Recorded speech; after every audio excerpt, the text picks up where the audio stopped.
Hello, welcome back to the Brendan O'Neill Show with me, Brendan O'Neill, and my special guest this week, Rick MacArthur. Rick, welcome to the show.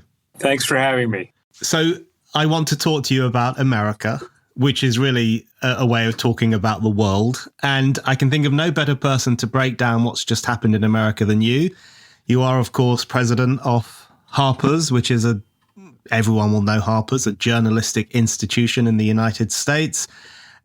I really want to get your thoughts on what's been happening in the United States over the past week, which seems to me extraordinary events, historic events, mind-blowing events in some ways. So I guess I'll start off with a pretty standard question, which is what you felt when all this happened. Were you surprised by the victory of Donald Trump? Was it something you expected? What's been your reaction to the past week? Well, I wasn't shocked, but I was surprised by his popular vote victory, because I thought it'd be closer, because I thought she'd run it up in California and New York. But in fact, the Democratic Party is so weak now in so many respects that they couldn't even win. Hillary Clinton was a terrible candidate with a lot of bad baggage, and she still won a popular vote victory against Trump. So for Harris to lose the popular vote speaks to a real degradation of beyond anything even I had thought possible. So my reaction is I was surprised by the popular vote victory of Trump, but not at all surprised that he won, because it was inevitable. The story is written in the voice of the critics, or the outraged critics like Bernie Sanders. Bernie Sanders has an op-ed piece in the Boston Globe blaming the Democrats, which is right, saying that they've become the party of the rich and they're no longer the party of the working class, although this is old news for someone like me who's been writing about it for 25 years or more. But at the same time, he still clings to the idea that the Democratic Party has to make a decision. I can't quote it exactly, but he says, they have to make up their mind. Which side are they on? Well, they already made up their mind. They made up their minds in the 1990s with Bill Clinton. They decided Clinton pushed these free trade deals, NAFTA, permanent normal trade relations with China, which guaranteed the outflow of millions of manufacturing jobs to cheap labor places, locales like Mexico and China. And he did it specifically to attract more money, to make it easier to raise money from corporations, from big finance, from what we used to call the Fortune 500, from the rich, which is more efficient than raising it in small amounts from people who don't have any money. So everything has become inverted in 30 years. Harris outraised Trump 3-1. She raised more than $1 billion. And believe me, it didn't all come in small contributions. And Trump won the popular vote. More than half of the people who make under $100,000 a year, family income, voted for Trump. And Harris won a majority of the voters whose family's income was above $100,000. So there's been a total inversion of what we used to think of as the FDR coalition, the Franklin D. Roosevelt, the party of Franklin Roosevelt. But there again, even Sanders doesn't get it right. He keeps insisting that Biden was a working man's president. Biden voted for all the bad trade deals that hurt the working class. He's always sided with the credit card business, which is his home state industry, which has extortionate interest rates, which prey on people who don't have any money, because that's people who have to resort to credit cards to buy things. And he says in his op-ed piece that Biden kept his word with the working class, that he was the most progressive, pro-worker president since Roosevelt. Well, that's preposterous. Lyndon Johnson was much more pro-worker. He got Medicare passed. He did a lot for the working man and woman in the United States. He's got his history wrong. So the opposition is all befuddled, and so we're in a bad way. That's a really useful jumping off point for the discussion, because I had the exact same response when I read some of Bernie Sanders' commentary on the result. Because initially, when he made that quite fiery statement before the op-ed, where he said, well, the Dems abandoned the working class, and lo and behold, the working class have now abandoned us. I thought to myself, yes, he's got it right. But then I found myself thinking, what's taken him so long to figure this out? And why is he still wrong about what the Democrats might do to improve themselves? As you say, you've been writing about this issue for a long time. And, Roy Teixeira refers to it as the Democrats' long goodbye to the working class. So this has been a long time coming. But I wonder, on that issue, we can dig down into this class question a bit more, I think. But just generally on that issue in relation to the election, where would you put the balance in terms of whether Trump won this or the Democrats lost it? Because that's something I've been tussling over this past week. And I think it's probably a bit of both. But I wonder how you understand the dynamic. Is this the MAGA movement really striking a blow for a different politics? Or have the Democrats screwed up so royally that they've just lost all their voters? Where do you put the emphasis? Well, I mean, you can use the numbers. I'm not always a numbers person, but Trump's vote total, popular vote total, is about almost exactly the same as it was 4 years ago. So he didn't make it. It's not a red or a MAGA landslide in that sense. He didn't up the amount of his support. But Harris, I think the latest numbers had her down 11 million votes compared with Biden in 2020. So where'd those 11 million people go? Those 11 million people presumably just didn't vote. Some of them might have voted for Trump, but some of them just didn't vote. And we have to examine why they didn't vote, if they didn't vote, or voted for Jill Stein again. And the 3 or 4 things that come to mind are inflation, of course, which the Democrats did not address except with keeping interest rates high. And the other thing, again, Sanders, I hate to keep coming back to poor Bernie because I like him. And the quote from the article is, Biden promised to be the most progressive president since FDR, and on domestic issues, he kept his word. Well, all you have to do is look at what he did to the child tax credit in 2022. The Democratic Party, in the first rush of legislation after Biden was elected, included a major expansion of the child tax credit, which literally cut the child poverty rate in half in the United States. I was quite cynical and skeptical about Biden. And it was a Mexican intellectual who corrected me. He says, wait a minute, the child tax credit is major, and the expansion of the child tax credit. And so they had that for a year. And for about a year, the United States was something resembling a social democracy. And that money went right into the pockets of lower middle class, everybody, but especially, most importantly, to poor and lower middle class people. So they had more money to spend. So time comes to renew it in 2022, and the regular party, led by Biden, Charles Schumer, and their friend Joe Manchin from West Virginia, stuffed it. They said, no, we can't afford the child tax credit anymore because of inflation.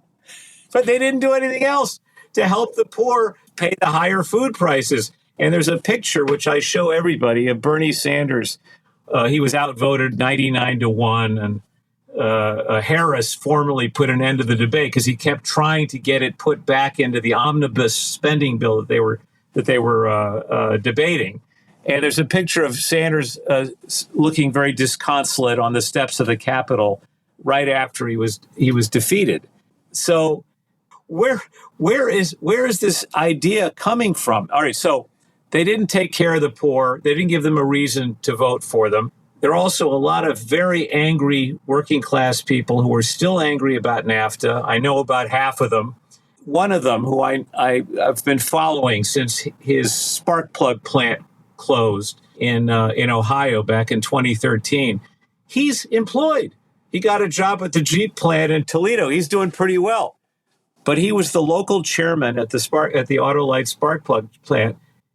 He will never vote Democratic again. And there are a lot of union members who are just like him. They say, very nice that Biden walked the picket line. Nice gesture.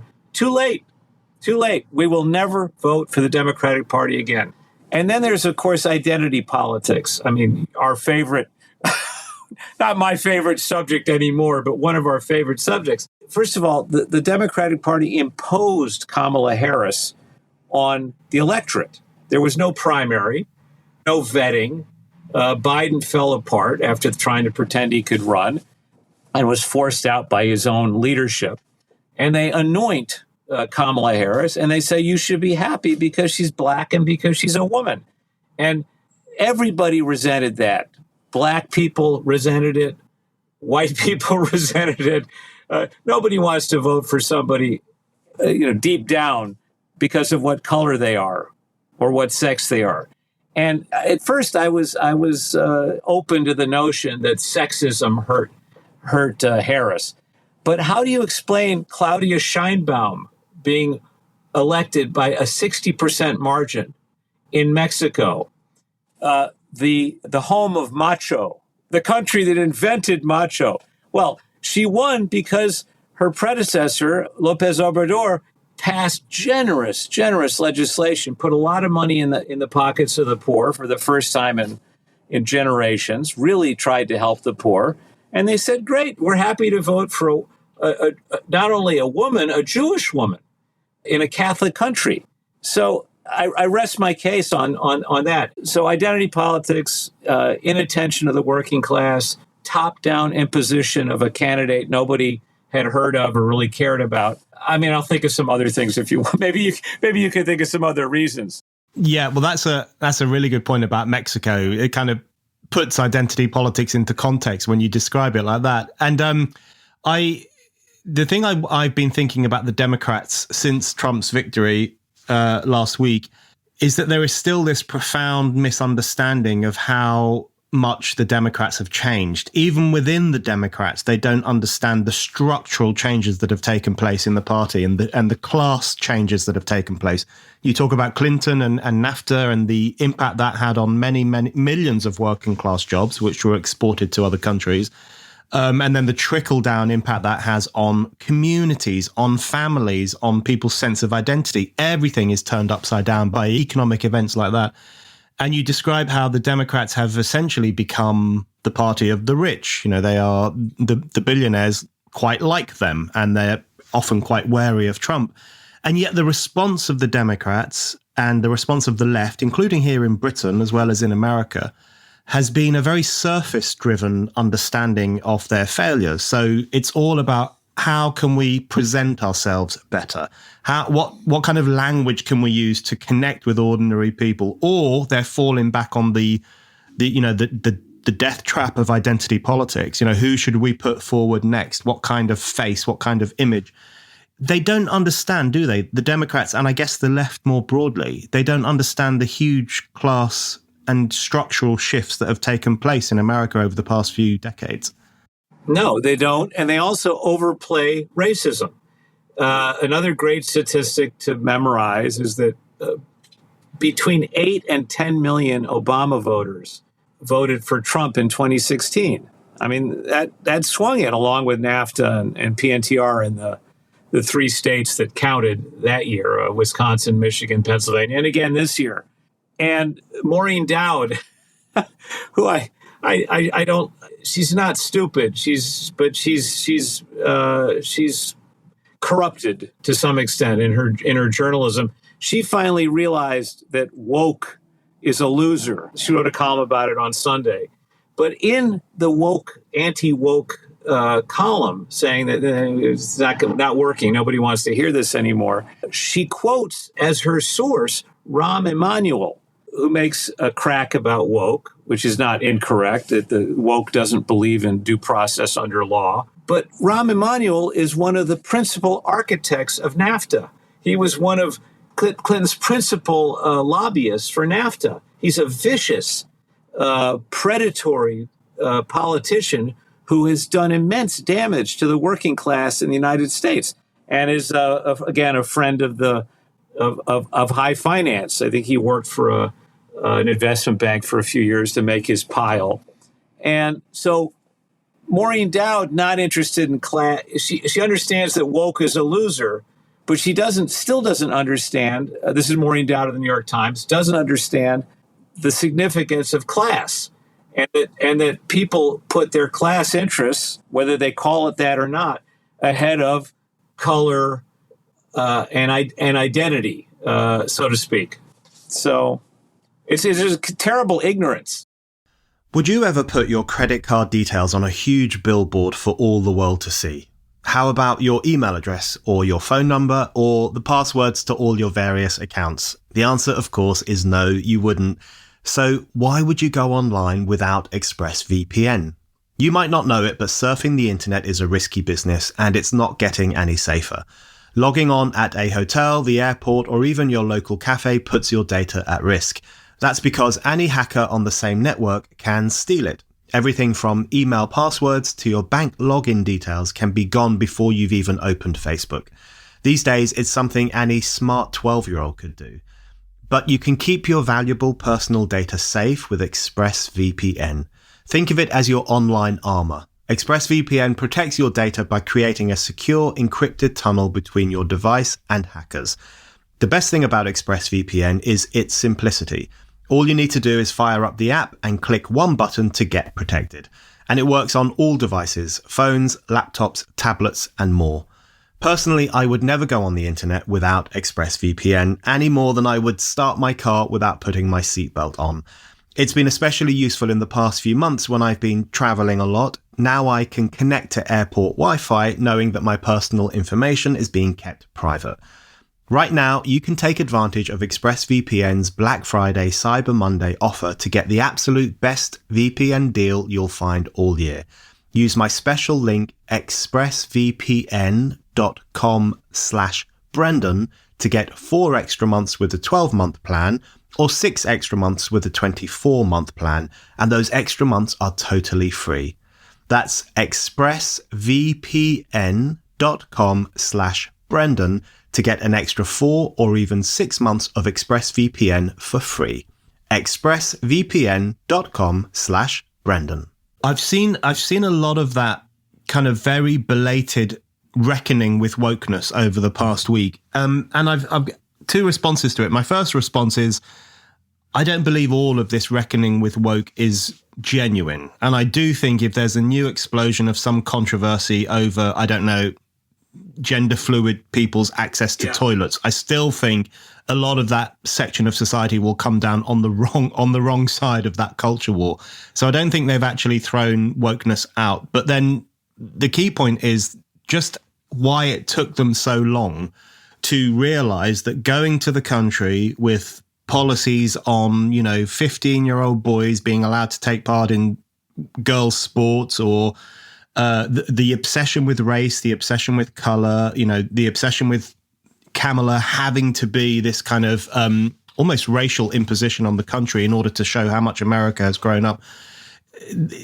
Why it took them so long to recognize that these are not vote-winning positions and that people have other concerns to do with how much money they have, whether they have well-paying, respect-delivering jobs, structural questions that concern the ordinary working man and woman in the United States. Why do you think it took them so long to come to this realization, if they really have come to this realization that wokeness is not a vote winner? Well, I don't think they've fully come to it, a realization. I guess they realize that it's been overplayed, but that's a nuance. That's a far cry from coming back and saying we need to replace identity politics with something substantive that speaks to the majority of people who don't make a lot of money or don't have college degrees and who are living month to month or week to week on a very limited income. These are things that you have to address and are principles that have been betrayed over the last 35 years. So I'm not convinced that they're really going to come around to a class-based or at least popular-based movement. And in fact, the chairman of the Democratic National Committee, who's black, he just denounced a couple of days ago. He denounced Sanders' tweet about the Democrats abandoning the working class. He came back with the usual bromides, but we almost had full employment. Biden walked a picket line, and we've invested in chip factories. I mean, first of all, chip factories are not mass employers. It's important to get granular on these things because a lot of the low-hanging fruit that got moved to Mexico in the first rush of NAFTA, these are the companies that made windshield wipers or make the control that allows you to put the windshield wiper on automatic. Low-tech technology. This stuff is easily moved, and it doesn't take a big investment to set up shop in a cheap labor locale. And in fact, at the stapler plant that I followed from Long Island City in New York to Nogales, Nogales, Mexico, they actually de-automated, whereas the assembly of the staplers was automated. It was a machine automated process. When they moved it to Nogales, the labor was so cheap, they went back to hand assembly. And for years, I've been hearing people say, it's all about automation. That's why the jobs moved to Mexico or moved to China. No, it's not. It's about cheap labor. You have to be an idiot if you're running a company not to take advantage of the deal in Mexico, which is, again, to be granular, be specific, it's backed by a guarantee that if a left-wing government or a right-wing government in Mexico ever expropriated American assets again, like they did with oil in 1938, the company, the American company or the Canadian company will be compensated with G7 currency, not in pesos. This was the key thing that made it possible for people. It's an investment agreement. It's a guaranteed profit for anybody with half a brain who wants to move their. So what we're having right now is we've got big corporations like Stellantis, which now owns Chrysler. They don't care. They're going to build. They're just ignoring the Biden administration. They're building a big plant on the border. So some of the heavy manufacturing and more sophisticated assembly lines are now going to start moving to Mexico. Trump is a fraud. He's a phony, total phony. He replaced NAFTA with something called USMCA, United States, Mexico, Canada Agreement. It barely changes NAFTA. It doesn't change the expropriation insurance part of it. It helps Mexican auto workers in the belt around Mexico, which is nice, but it did almost nothing to help American workers. So I'm quite nervous now that if the working class in the United States, which is now disconnected from unions. I mean, unions were a civilizing and an educational and politically important part of society because they educated their workers. They educated their members. Without that as a supplement to our degraded public school system, when they become disappointed with Trump, which I think is probably certain, they might lunge for somebody even worse than Trump. That's my concern. It's not going to be the Democratic Party coming to their rescue. No, absolutely not. So on that point about Trump, I was keen to get your views on, well, that question of whether Trump can do for the working classes what the Democrats have flat out failed or refused to do, because that's become one of the big talking points. And a lot of my left-wing friends will say to me, look, we recognize that the working classes voted for Trump because the Democrats pissed them off so much, but Trump is going to sell them out as well. And I don't disagree with that. But the way I see what's happening in the United States at the moment, and there are similar developments in Europe, is that there's this two-pronged approach on working class communities. There's an economic attack and there is a cultural attack. So they're economically undermined through the outsourcing of certain forms of work or even just surging price rises, inflation, things that are hurting them economically in a very profound way.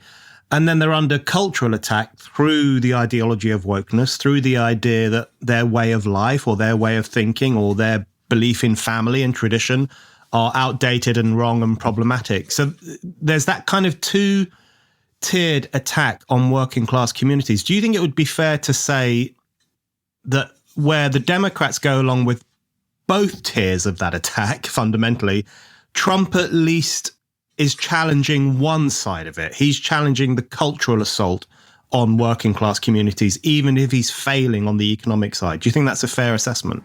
Yes, I think that's a fair assessment. And people love when he makes fun of woke. They love it. It's like a stand-up comedian repeating his or her best lines. It's a sure laugh line. Those people are ridiculous, and so on and so forth. So yeah, the problem is it doesn't do much for genuine self-esteem. So, and I hasten to remind people that it's not just the factory workers losing their jobs and their income. Men and women, white and black, Latino. I did some reporting on this Autolite spark plug plant that closed in Fostoria, Ohio, and the cruelty of the owners and of the managers is just astonishing. The way they destroyed the self-esteem of their workers.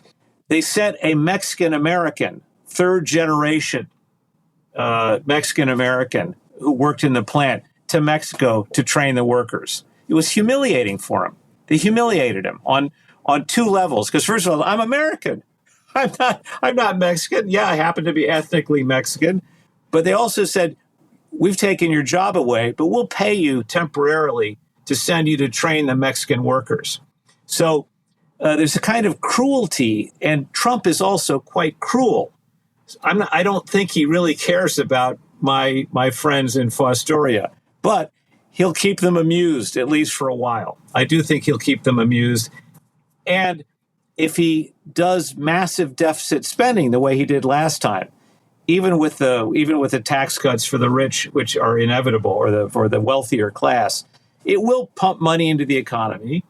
And some people will do better, maybe some local businesses, because remember, when the factory closes in Fostoria, the hardware store nearby goes out of business. So whether it brings back the hardware store, I don't know, but it'll certainly it'll put money into people's pockets, and that is his great break with the Republican Party, the traditional Republican Party. He doesn't pay lip service to fiscal restraint or budget restraint at all, which is very much in keeping with his business practices. Borrow, borrow, borrow. And if you get into trouble, hope you can negotiate an exit strategy with the banks.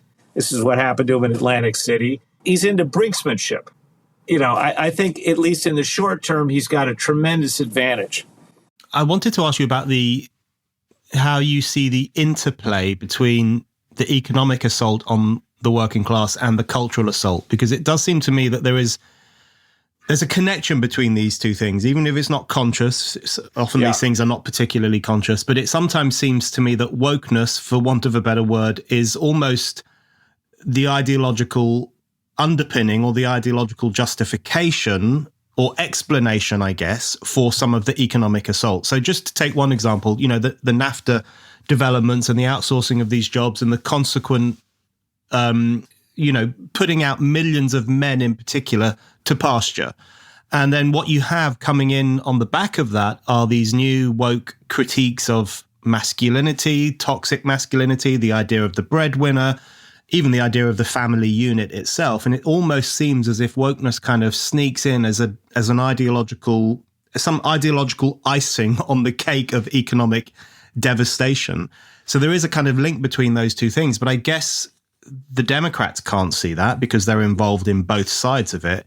Do you think there's any part of the Trump administration, the coming Trump administration, that understands the interplay between those two things? J.D. Vance, for example, might he understand, given his background and some of his ideas, that the economic assault is driven and justified and sometimes boosted, in fact, by the cultural assault?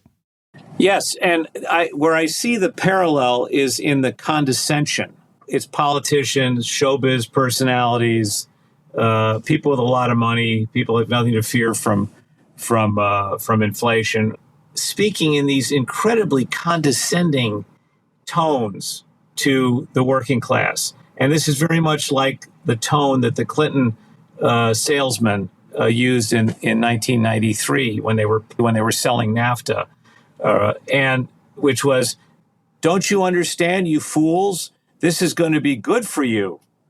We're going to show you how globalization can work for you. And you don't, just because you don't understand, you haven't taken economics, doesn't mean we'll explain to you why it works. We'll tell you why, and stop complaining. Stop listening to Ross Perot, who was the anti-NAFTA candidate in 1992.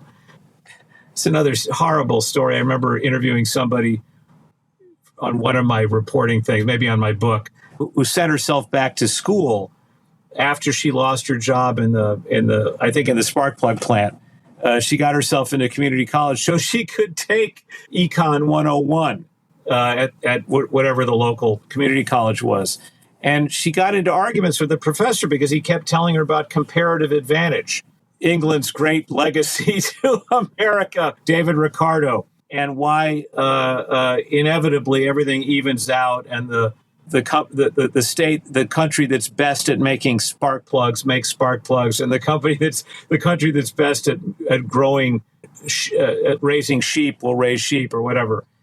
And she'd argue with him and say, but it's all about cheap labor. It's just about moving. They just moved my plant to Mexico, and the professor didn't want to hear it. Just read your textbook. So the academic, the intellectual condescension towards the working class that I saw in the selling of free trade, which is the title of my book, is very similar to Jimmy Kimmel and Name Your Comedian, Stephen Colbert getting up there saying, oh my God, how could you all be so stupid to vote for this guy? Because that's the underlying message, which was the same thing as during Brexit.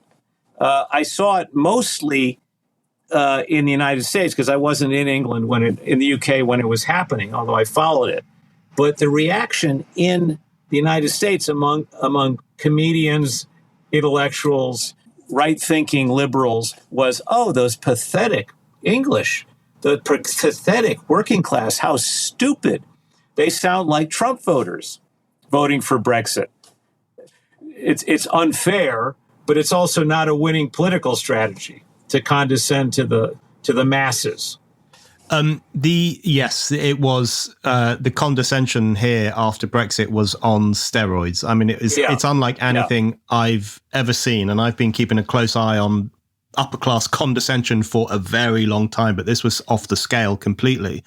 And in relation to that, I did want to ask you about the response to Trump's victory last week. I may be reading this wrong, but it does seem to me that we've seen some of the usual condescension. We've seen even some racial animus towards MAGA Latinos in particular, and towards the black men who moved away from the Democrats towards Trump.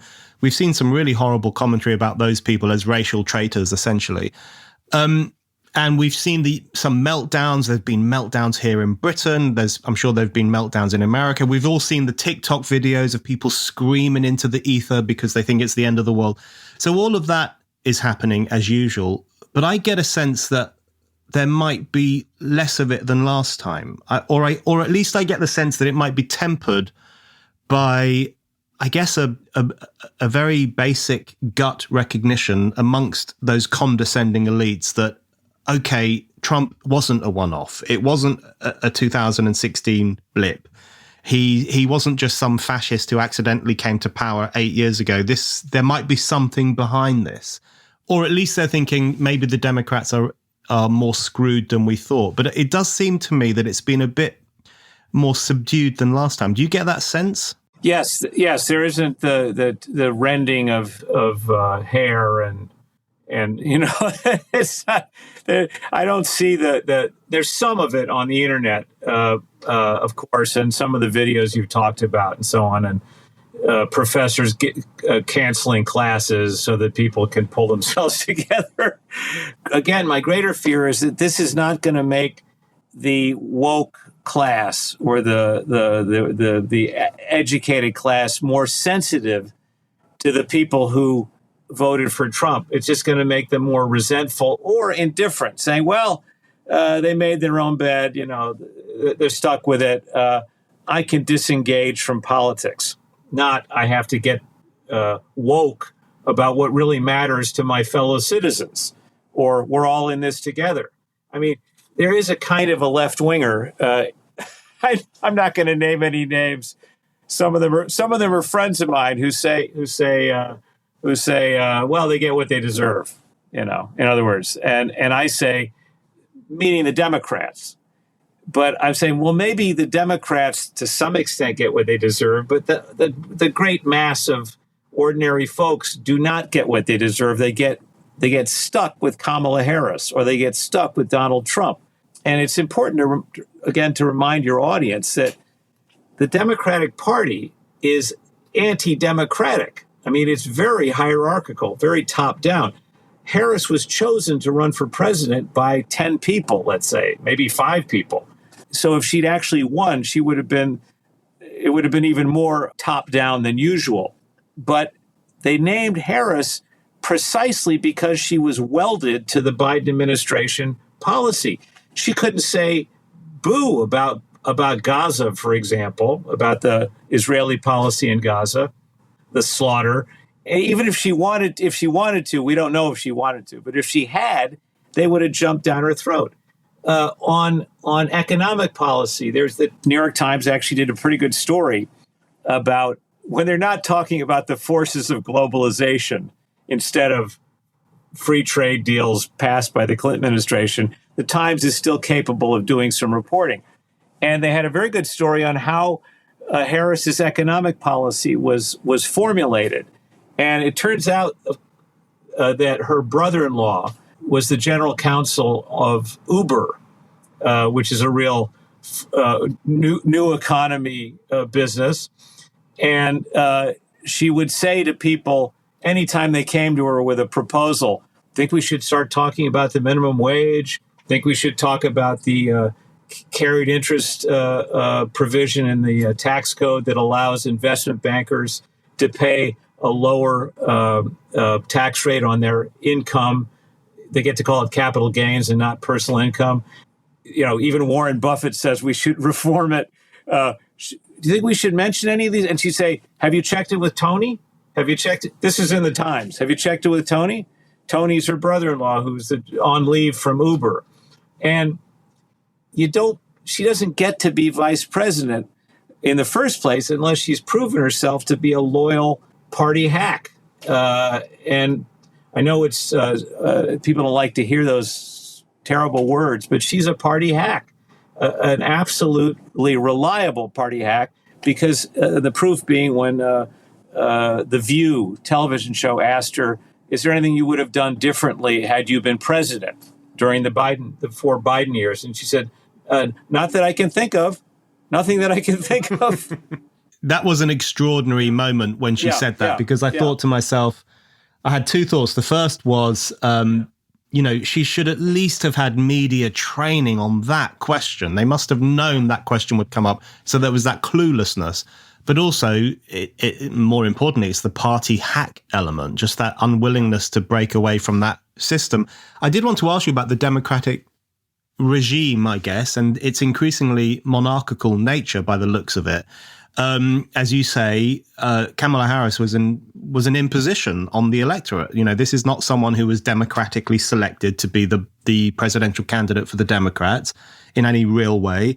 Of course, there was the whole bizarre situation over Joe Biden's problems, his health problems or his issues, which were just denied for years and years and years. And then suddenly, out of the blue, not out of the blue, but after the CNN debate, suddenly it was perfectly okay to say that he had problems and that he should be pushed aside. I found myself recently, even though I share all your criticisms of Biden, I found myself feeling sorry for him over the past few weeks because he has been treated quite badly. And if it's true that Jill Biden is stomping around the White House like a furious Lady Macbeth, I do quite understand why that might be. So it's very monarchical. There's a lot of court intrigue. It's very Shakespearean skullduggery. Lots of that is going on in the Democratic Party, which I guess is a function of its increasing distance from its former electoral base, from working class voters, because the more you get pushed into the rarefied zone of big business and woke influencers and all the rest of it, not only do you lose touch with what ordinary people think, but you just get increasingly ensconced in your own world where even democracy doesn't matter. Even party democracy plays second fiddle to maintaining the system. So how far down the road of, I guess, post-party politics do you think the Democrats are going or might go? Well, the blame game that's going on right now, the recriminations they're not in full flower yet. We haven't gotten an official explanation yet from the official sources on why the Democrats lost. You're getting, it's like right after 9/11. I don't know if you remember this, but after 9/11, there was, for about a week, we had really good journalism. They found out all sorts of things. They found out about the hijackers going to flight school in Florida and saying they only really needed to learn how to take off, not how to land, things like that. And then, boom, it shut down. So right now, you couldn't find out about anything about the Saudi connection or why there were 19 of the hijackers were Saudi or whatever. It's sort of like that right now, where you're having people saying, she should have said something about Gaza. She should have said something about fighting the big money, just generally, or specifically raising the minimum wage. Anything that would have suggested that she cared about the working class.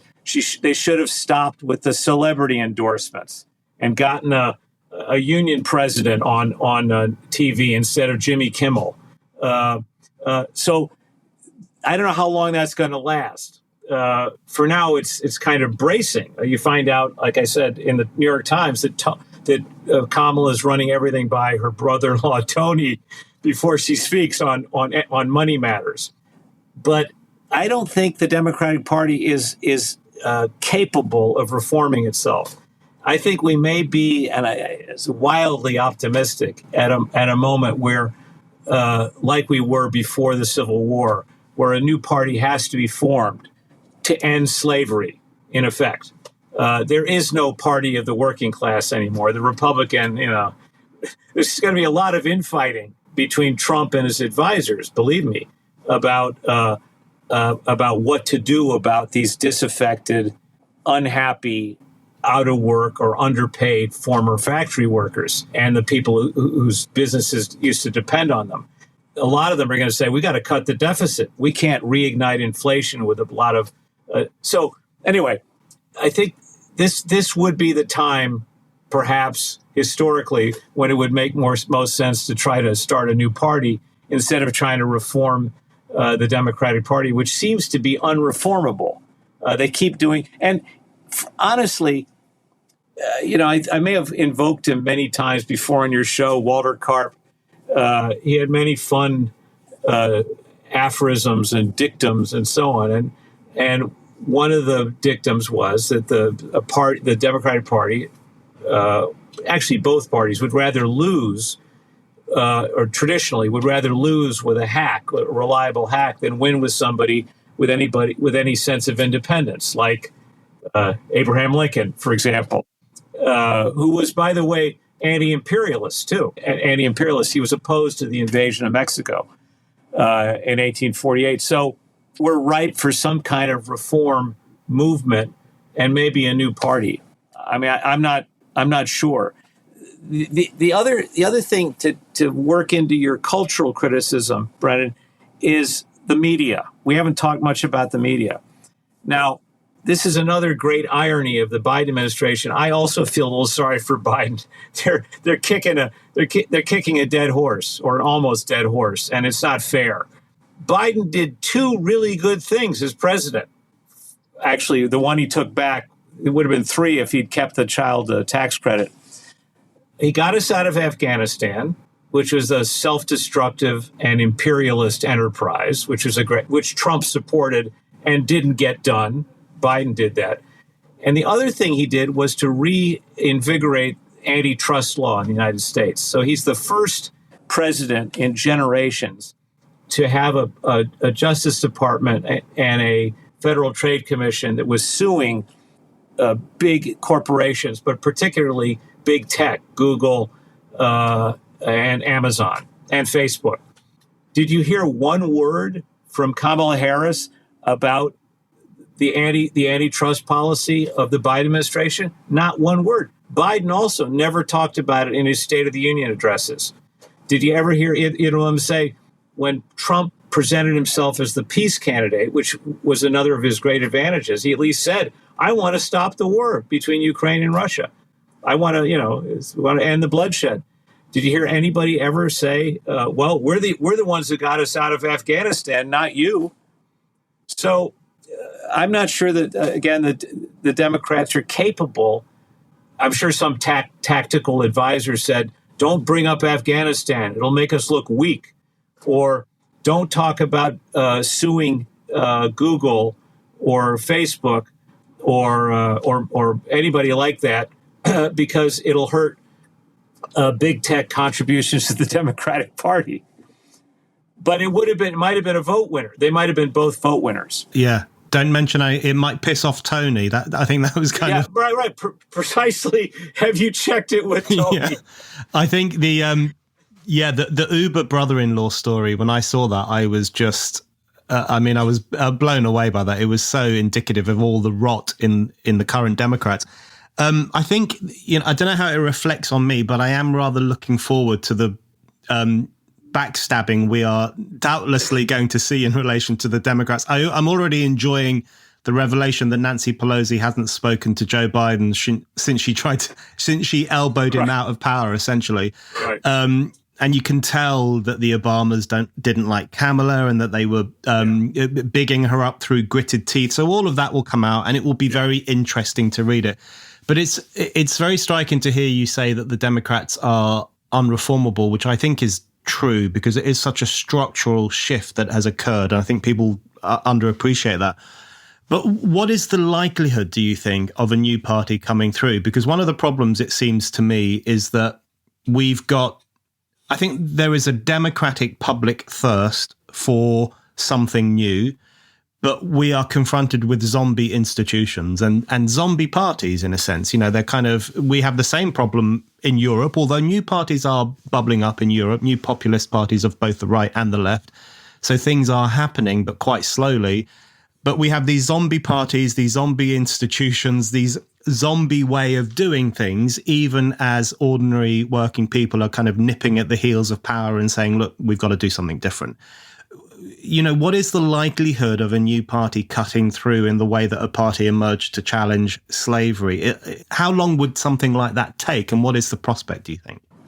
Well, with the internet, I'm not a great fan of internet organizing, internet politics, is the word can spread a lot faster than it used to. You don't have to do as much hand selling as you used to. And so it could happen fairly quickly if somebody had a bold plan, a bold idea.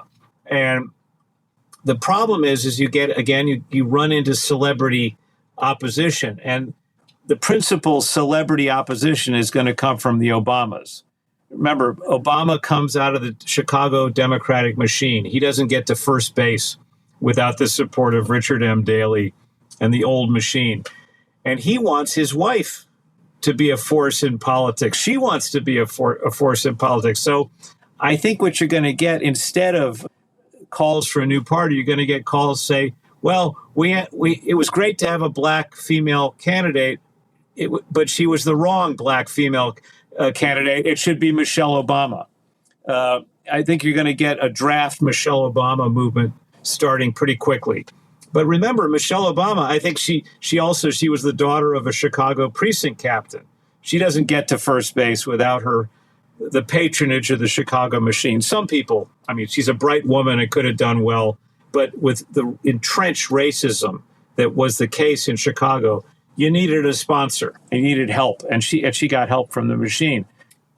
I'm afraid you're going to get a lot of draft Michelle Obama. Let's get somebody better than Kamala Harris, who also fits the bill on the identity politics side. You're going to get Rahm Emanuel coming back saying it was a horrid person, really a really terrible person, coming back saying, yeah, let's do it the Chicago way. Let's do it enough of this woke identity politics softness. Let's get back to brass tacks about delivering party discipline and delivering the goods and staying on message. And Michelle Obama's, or somebody like Michelle Obama, is just the ticket. It's just the right number. But remember, Michelle Obama and Barack Obama during the campaign, they made terrible speeches, again, very condescending, aimed at black males, saying, "How dare you not vote for Kamala Harris? How dare you betray your race?" Not, in my opinion, a great. Well, it appears to have backfired, or at least not helped. Hi, it's Brendan here. I want to let you know some exciting news. My new book is out now. It's called After the Pogrom, 7th of October, Israel and the Crisis of Civilization, and it's available right now from Amazon. I'm really proud of this book. It is an unflinching account of how the West failed the moral test of 7th of October 2023, which of course is the day that Hamas and other militants invaded Israel and unleashed barbarism. The book documents in chilling detail how activists, academics, and others in the West ended up making excuses for Hamas's violence, ended up taking the side of the pogromists against the pogrom's victims, and ended up, in the process, turning their backs on the values of civilization. The book is fundamentally a call to arms for Western civilization. It makes the case for restoring Enlightenment values and standing with Israel while it's under attack by radical Islamists. I don't know if an author is allowed to describe his own book as essential reading, but I really do think it's essential reading. It's called After the Pogrom, 7th of October, Israel and the Crisis of Civilization, and you can get your copy right now on Amazon. Okay, Rick, just a couple of questions on what might come next. And I don't know if this is an odd question, but I wanted to ask you, I agree with the criticisms you've been making of Trump, and other people have been making of him too, even as we recognize the absolute betrayal of the working class by the Democratic establishment. I think you're right that Trump is not going to be the friend of the working class that he might present himself as, even if he entertains them with attacks on wokeness, which are important. I think it is important to challenge that side of the culture war. But I guess my question is, how much does it matter? I was going to ask you, does it matter? Of course it matters that Trump might not do the things people think he will do, but how much does it matter? Because isn't it important that the working classes of America have just delivered essentially a revolt against the sclerotic, decaying, old, supposedly left establishment? I mean, they really have, even if that establishment doesn't pay attention or doesn't recognize the rebuke they've just received from the masses, it still has been made, it still has been delivered. A statement has been made in the United States, which I think will echo around the world. I mean, I've seen it here in Britain where talking heads are already saying, oh my God, maybe we should abandon some of this crap and start to get real. I mean, it's going to have ramifications across the world because it has sent the message, I think, that a spectre is haunting the West, to borrow from Karl Marx, and it's a spectre of a working class that is not woke, but is increasingly wide awake and is thinking about what it needs economically, what it needs culturally, and what it needs socially. So how important is it that Trump won't live up to those expectations in comparison with the fact that the statement has been issued? I think it's going to be important if the opposition, whatever it is, Democrats or a new party, are able to exploit his preposterous statements. I mean, the joke is that he was calling Kamala Harris a Marxist. He went around calling, I mean, of all the preposterous insults, calling her a Marxist was maybe the most preposterous. Would that she were. I mean, would that she had a little bit of learned something from her father, who was an economist, a left-wing economist, and so on, and could argue with him about monopoly capitalism or finance capitalism or whatever. Anyway, if Trump, again, I don't think he's got it in him. I mean, I don't think he's a fascist. I also don't think he's a populist. I think he's a fake. He's just so self-interested and so half-cracked all the time. He can't plan anything. But the people around him, there are people competing for his attention. Listen, when I wrote my book about NAFTA, I suddenly had all these friends on the right. When I couldn't believe how many friends, I had no friends among liberals. They all were telling me about comparative advantage. So I got to know right-wing economists, people who work for Ross Perot and so on, and I got to start understanding a little bit more about right-wing nationalism. And I began to sympathize with the idea that a nationalist wasn't necessarily a racist or a fascist or whatever, and that they might actually have the interests of their employees at heart, or or at least the interests of their community at heart. Again, I'm coming back to what happened to these small cities and towns that got destroyed by NAFTA and PNTR. John Gray is my hero on all this. Read anything by John Gray. But the most important thing so what I'm saying is that Trump could, on a good day, listen to one of his advisors, somebody like Peter Navarro, who people think he went to jail. Actually, he's an ex-con now, who'd say, "Listen, Donald or Mr. President, you have a mandate to actually help these people who lunged at you and to vote for you. Help them. Do something substantive for them. Don't listen to the old-fashioned Republican bankers and lawyers who used to run the party, and listen to me." In which case he might do something more radical. Now, he didn't have the guts to pull out of NAFTA, which would have really thrown a wrench into the works. He didn't have the guts to do it. His more moderate advisors said, no, let's renegotiate it.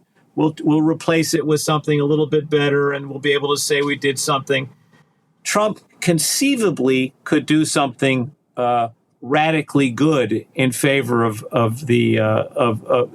along the lines of one of these more populist right-wing advisors. On the peace front, also his impulse to try to settle the war between Ukraine and Russia is, I think, a good one. I mean, he's the peace candidate. I think he's going to be restrained by the Speaker of the House, Johnson, who's now become a major Atlanticist. Got to build up NATO. Got to fight back. Got to fight Putin to the death. If we don't, he's going to invade. He'll be in London, or he'll be in Paris at least. Paris and Berlin within months. Trump's crazy skepticism can work to his advantage if he's surrounded by somebody, if he's being talked to by people who have an alternative idea. If he fails to listen to those people and he resorts to conventional tight money policies, free trade policies, or cut taxes for the rich but not for, and don't make them progressive, and don't give tax credits like the child tax credit that I talked about earlier to the poorest people, then I'm frightened. Like I said earlier, I'm frightened by an even more alienated working class that turns really violent. Doesn't say, "Hey, we like the jokes about woke." Wait a minute, where's the money? Where's our reward for voting for you? And then it could turn very ugly. Yeah, very, very ugly. It seems clear to me that you guys need, I don't know what you'd call it, a nexit or something. You need to a nexit from NAFTA. We could do it. We could cancel it. We could. I don't know what the rules of the new agreement were, but under NAFTA, you could any party could cancel it at any time and remove the incentive to move factories. Factories are still closing in the United States. They're still going to Mexico and going to China. What's left of them? There's a good reporter I recommend to you named Dan Kaufman, who wrote a good book called The End of Wisconsin, and incredibly had an article in the New York Times Magazine about 2 months ago, which quoted me about the continued outflow of factories, including the Master Lock factory, what was left of it that closed in Milwaukee. There's a little bit of that going on, but mostly we're seeing a kind of it's not a lumpen, it's a disconnected proletariat now with no place to turn except Trump's bravado. Because believe me, the local Republican congressman or legislator is not sympathetic to raising the minimum wage. How could I have not talked about migration, illegal migration? Essential to talk about this. Millions of people, of undocumented refugees or migrants coming across the border. What does an ordinary person say when they see this? A lower income American say? They see somebody who's going to work off the books for $3, $4, $5 an hour below the federal minimum wage or below whatever the state minimum wage is. The people express shock that the recent immigrants who become citizens oppose massive illegal immigration. Of course they do. It's traditionally a left issue that has everything to do with wages. Cesar Chavez, the guy who founded the United Farm Workers in California, they used to beat up illegal Mexicans coming in trying to work on union ranches and farms because they saw illegal labor as black market labor that would undercut legal labor, which at least is regulated by the minimum wage. Of course they were horrified by massive illegal migration and frightened of it because it's a direct threat to their income. Direct threat. So there is bipartisan support for illegal immigration because the Republican businessmen who own fast food chains or restaurants or hotels or whatever, most of them are Republicans, they love illegal labor because they can't complain if they're being paid off the books below the minimum wage. And if they do complain, you just tell them, sorry, I'm going to call the INS. I'll turn you over to the Immigration Naturalization Service tomorrow if you keep complaining. I was in the US a couple of weeks ago, and I met many Trump supporters and many Kamala supporters. And the thing that struck me was the Trump supporters often sounded like leftists. They were concerned with, as you say, they were all very concerned with mass migration, undocumented migration. They're very concerned with inflation and spiraling prices and the impact that has on working families. And Trump's anti-war message or his peace message, however partial it might be, was I was quite surprised how incredibly popular that is with lots of these voters. It really is. And I was talking to some of them thinking, these people don't sound like fascists. They sound like hippies. It sounds like a countercultural idea. And when Trump attacked Liz Cheney, and it was massively twisted out of proportion as if he was saying, I want to put her up against a wall and shoot her, when in fact he was giving voice to a long-standing countercultural view in the United States, going right back to the 60s and earlier, in fact, where people would say, why don't you senators or representatives go and fight in a war? Why don't you face the guns instead of sending the working classes to do it every time?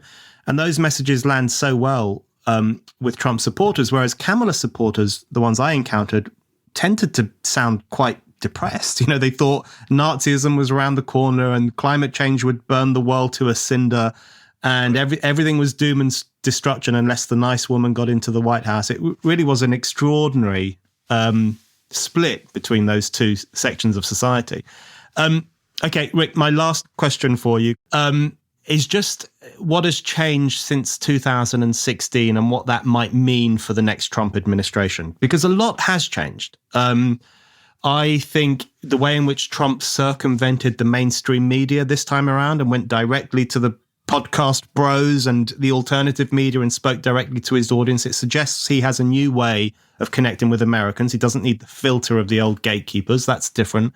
I think the kind of voices like yours and other people who are saying class politics still matters, I think there are more of them now. You see them in various different places in the US media.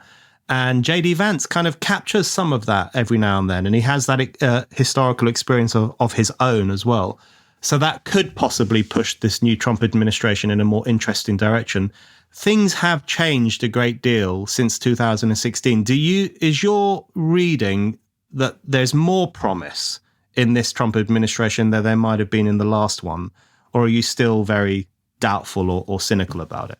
My fear is that the Mike Johnson respectable Republicans are going to get control of him and say, listen, you want to get anything passed? We got to fund NATO. We got to keep our friends at Lockheed Martin happy. We got to keep buying their planes and their tanks and so on and so forth, because that's what's going to fund our re-election campaigns. And Vance himself comes out of investment banking. I think he did a stint, made a lot of money, and correct me if I'm wrong. And he is going to say, I love your populist rhetoric, Mr. President, but I want to run for president in 3 years. And I need to raise money from the conventional sources. I don't have your resources. I don't have as much money as you have. Help me so that I can continue your legacy and so that I can run for president from the most effective standpoint. And I think Vance is ultimately a go-along, get-along guy who's an opportunist. He took advantage. He's offered the vice presidency. Why not? But if he wants to stay in the mainstream of American politics, he's not going to be able to be anti-free trade for too long. And he's not going to be able to be a peacenik, a hippie peacenik for very long. I mean, Trump at least can remember Vietnam. He dodged the draft very effectively with his fake bone spur. So he at least remembers the fear of being drafted and getting sent to Vietnam and shot. Vance doesn't have any memory of that. So for him, NATO, fight Putin, globalization, it all sounds fine to me. I'm not menaced by it. I'm not threatened by it. So the other thing you're asking me about is the media. In some respects, I guess it's a good thing that the gatekeepers aren't as powerful as they were. But the problem with social media is that it's not very sophisticated and doesn't do anything in depth.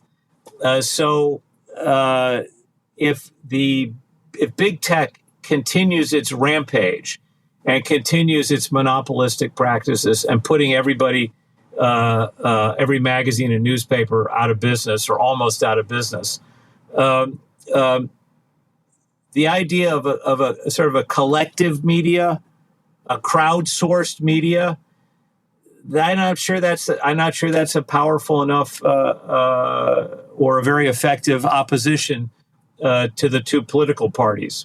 I wish some new paradigm could come out. I mean, I can talk on your show in a way I could never talk on mainstream television anymore. I used to be able to get on mainstream television 15, 20 years, not anymore, 15, 20 years ago. So at least we have an outlet on your show and on other shows. But you do need a certain level of sophistication and thought to build a new party, to build a new argument, to flesh out what's wrong with this policy or this proposed law or that proposed law. And Google, Facebook, and Amazon do not care whether any of us lives or dies. Bezos doesn't care about books. That's how he built his fortune. And Zuckerberg doesn't care about anything but Zuckerberg. And Google, it's a monster. It's worse than Standard Oil in 1906. I kept saying to people during the campaign, they used to love Jeff Bezos because he owned the Washington Post, and the Washington Post was anti-Trump when Trump was in. And then they felt, oh my God, we're sold out by Bezos. They won't let us endorse Harris. I'm saying, welcome to the real world. And now Bezos and company, Zuckerberg have all sent, Tim Cook at Apple have all sent these over-the-top welcoming messages to Trump. Welcome back. We're up against them as much as even more than we're up against. You and I, Brendan, are up against them even more than we're up against Trump or Starmer or the Conservative Party in the United Kingdom. Rick, thank you very much. Thank you.